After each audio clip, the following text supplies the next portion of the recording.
Following President Trump's meeting with North Korean leader Kim Jong-un, a tentative agreement to repatriate the remains of fallen American soldiers from the Korean War has slowly seen action. The United States military has moved 100 wooden coffins to the border between North and South Korea in preparation to receive the remains of fallen American soldiers from the Korean War of the mid-20th century, ABCreports.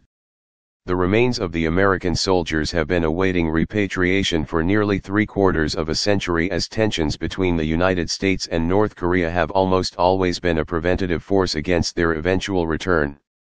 Colonel Chad Carroll, a spokesman for U.S. Forces Korea, was also recorded as saying that 158 metal transfer cases had been transferred to an Air Force base located nearby Seoul, the South Korean capital, and a city that basically runs alongside the inter-Korean border, only 35 miles away.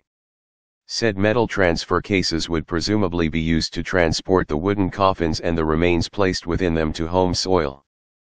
Part and parcel of the negotiations that most recently took place between President Donald Trump and North Korean leader Kim Jong-un in their most recent peace summit held in Singapore earlier this month, the repatriation of American remains from the Korean War was a fixture offered up in addition to a pledge by Kim Jong-un to denuclearize his nation. These preparations by American military forces indicate that the transfer of the remains may be imminent, despite no formal acknowledgement thus far of this fact. Carroll himself was cool to the idea of presenting any rigid timeline for the transfer, denying earlier reports by Yonhap news agency.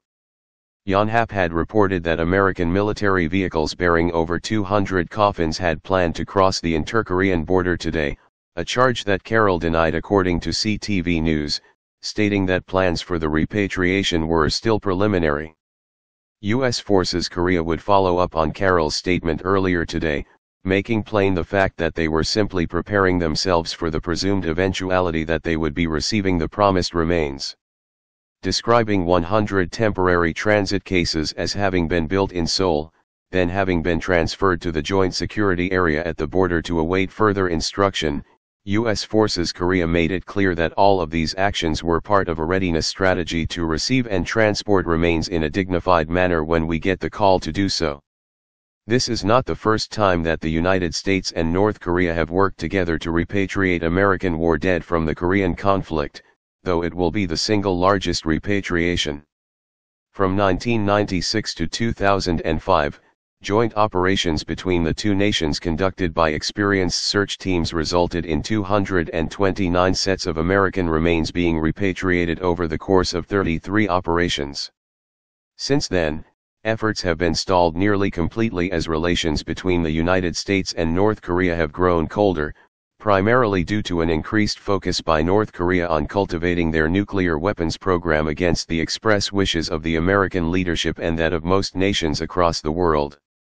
As an additional deterrent to previous attempts during this time period, the U.S. claims that the search teams could not be provided with any adequate assurances of safety during this time as both nations grew diplomatically hostile.